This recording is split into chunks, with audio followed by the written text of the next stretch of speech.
Hello, I'm Kathleen Petticord. Welcome to another episode of our Retired Overseas podcast. Today, I'll be speaking with expat entrepreneur Keith Kerwin. Keith has reinvented his life in Spain, but not recently. Keith was inspired to move from Montana to Catalonia 3 decades ago at the very early age of 25.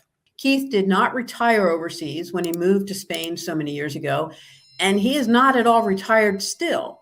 But he has been living his dream life while raising a family and starting and running a series of businesses, all because he made a big, brave leap. Let's now welcome Keith. Keith, thank you very much for taking time to speak with all of us today.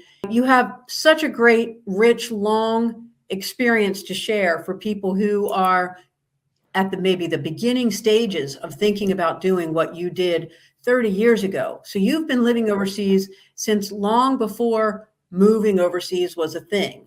Yeah. Would you mind sharing for everyone here listening? Let's start at the beginning. When and how did the idea of leaving the States and moving to a new country to start a new life first occur to you? Where did this idea come from? Thank you so much, Kathleen. I'm delighted to be here with you and all of your people. Amazing opportunity to share a little bit of my story with you. What was the icebreaker moment? It really came from my godmother that told me when I was like finishing university that I should just go out there and do some crazy things and have a great life. And so that was a seed that was planted well before it was watered, but it got watered when I started to learn to snowboard after university, when I was living in Northwest Montana.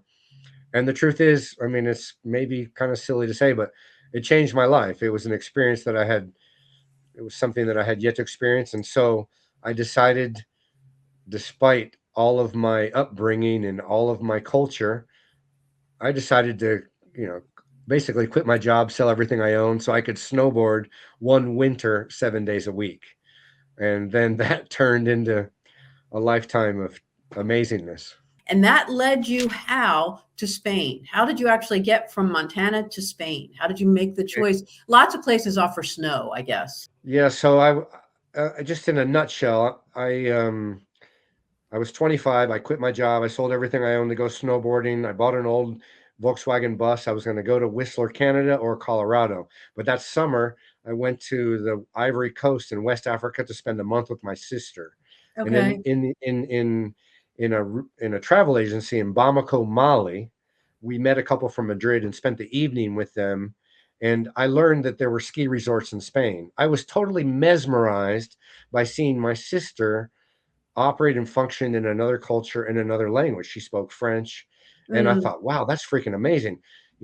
After meeting those people from Spain, I went back to Montana, and just a series of crazy divine circumstances occurred that instead of me taking my bus, my old van, and going to Canada or going to Colorado, I landed in Madrid. And then just one thing, it was from that couple that I met in Mali. And then, my seventh day in Spain, I landed in this remote Pyrenean mountain ski resort area. So what Oh, do you think all these years later, well, yeah. I of all mean, you could have ended up anywhere in the world being 25 years old and yeah. very brave and adventuresome. You really could have ended up anywhere, but you landed in Spain and you've stayed in Spain. Why? What about Spain is so Yeah. appealing to you? Yeah. Well, I could talk about Spain until the cows come home. My parents are still chagrined when I say it. I have to keep calm. But for me, I live in the world's greatest place. And how could I summarize that? Spain is Southern Europe. We have an incredible climate, an incredible geography with everything you can imagine, from high snow-laden mountains to amazing rivers to amazing rock climbing to the amazing Mediterranean. There's an amazing culture and amazing people. The Spaniard is extremely accustomed to receiving international people, and in their DNA, Hmm. friendliness. I mean, I've experienced Spain through my life and through the lives of hundreds of clients and friends. and everybody always says the same thing. And that's just the tip of the iceberg. I mean, there's so much here, and it's so friendly and it's so sociable. The price is normally drastically different than most European or most North American places. South America, not so much. But then we talk about health, Mhm. security, safety, lack of violence, lack of guns, lack of, I mean, there's a little bit of racism here and there, but that's very basic. There's not any, I hope my mom and dad aren't listening. My sister and her husband recently got the digital nomad visa. She's a couple years younger than me. Uh-huh. And they've moved to where I also have a house over on the coast. And they're extremely happy. And my sister told me that she moved from Washington, D.C., and they sold their house. She told me that, like, when after a couple weeks after arriving, she just felt so light. So let's talk a little bit about the practicalities of Sure. your move. So you moved very young. What what was your path to residency? I assume you're a legal resident of Spain.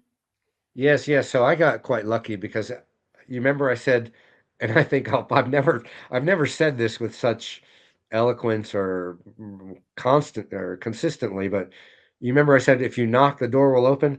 Well, I Mhm. knocked and the door opened, and one of the first people I met was a politician in the region where I decided to live, and he connected me with another politician that connected me with the Spanish government, and I was able to get a entrepreneurial visa Okay. to open Okay. English schools in this remote mountain region, which it would be unheard of now, but this was way back. So I Very that's how interesting. that's how that's how I was able to make it happen. Is And that then I how got you're still a resident? That's still your no, then status? then through marriage and Okay. and and, and Okay. everything. So But it makes the point, we talk mostly about retiree visas, specifically pensionado and other, sure, they're sure, not sure. always called pensionado, but retiree targeted visa residency options. But you remind us of the point. There are many options in most countries beyond that. Most countries offer multiple options for foreigners to establish legal residency, and some offer many. For example, Panama offers 15 different residency options. Just to use Wow. an example, a country that I know well. We speak in Panama about the retiree pensionado visa and the investor visa and the friendly nations visas.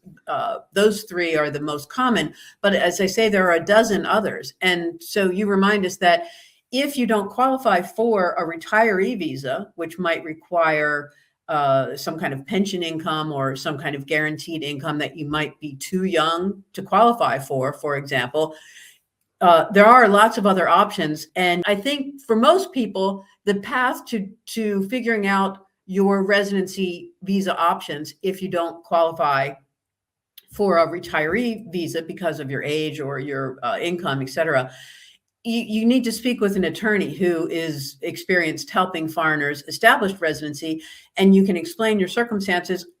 I'm this age, I'm still very young, I'm nowhere near retirement, for example. I don't have any guaranteed income. I need to earn an income. I'm interested in starting a business, for example. And lots of countries today offer investment and entrepreneur related, business building related residency programs. Okay, so let's speak about your lifestyle from a much more practical perspective. Sure, Your cost sure. of living. What, if you don't mind my asking, Yeah. what is your budget roughly? Round figures. What's your monthly budget? You're a it's you and your wife now. I think your daughter is grown. Yeah, well, you can live very well in Spain, um, for a couple on 3,000 to 5,000. I mean, well, that's a lot. That's a crazy amount. 3,000 euros a month.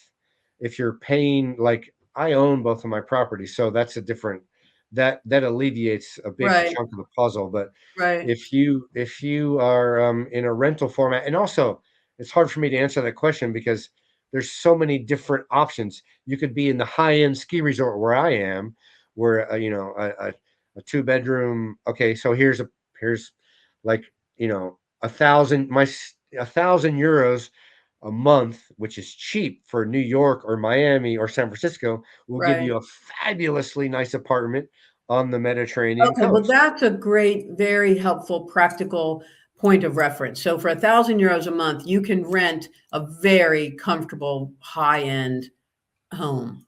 Oh, yeah.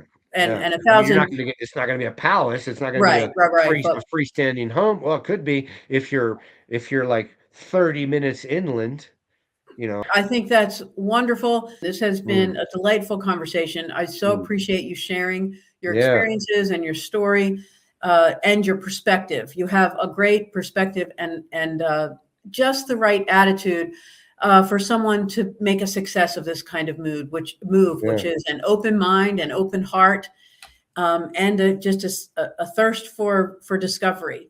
So thank you And, for sharing all of an that. and an open door, so, I mean, it's kind of funny, I just thought an open door, and it goes back to this knock that I've used the Mhm. whole conversation, but, I mean, if anybody wants any input or a conversation, I mean, this is my life, this is my lifestyle, and I'll be more than happy to, share with you any opinion that I have and any information that I have about where I live or what I do or how I do it. I mean, I have Thank no you problem, very much. being at your disposal. Super. So you are a tremendous resource, and I so appreciate you making that offer to be available to anyone with questions. I hope that Keith's story has helped to inspire you. Thank you, Keith. Thank you, everyone. Adios, gracias.